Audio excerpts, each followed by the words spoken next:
kun ga wannan ita ce dabarar waɗannan 'yan bokon zamani da suke son, musamman da in an ce 'yan bokon ana nufin masu yar addini ba wanda ya karanta boko ba.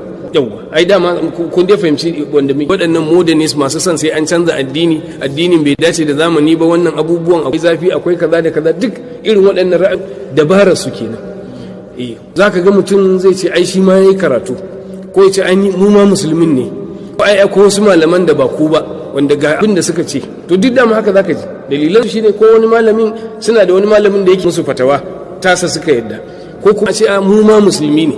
To ai akwai bambanci, kullum na sha faɗa, ina jin ya wuce sau nawa anan cewa akwai bambanci tsakanin ka ce kai musulmi ne da kuma ka ce wannan ra'ayin naka shine musulunci, ko ba haka bane?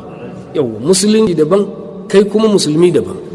Ba lalle ne dan yanzu da Saudiya zaka ga mutum yayi wani abu ba daidai ba, in aka yi masa nasiha sai da Allah mai kun cika zafi, kuna da wasu malaman su ma musulmi ne kuma gashi suna kaza, to suna kaza, in wannan kaza din ya saba addini, ai kaga mu zancen mai zamu zancen addini zamu kalla ba musulmi ba. Yanzu wannan zamani ne ma yafi dacewa ka kiyaye aikin musulmi, kar kai hujja da shi irin wannan zamanin da muke ciki.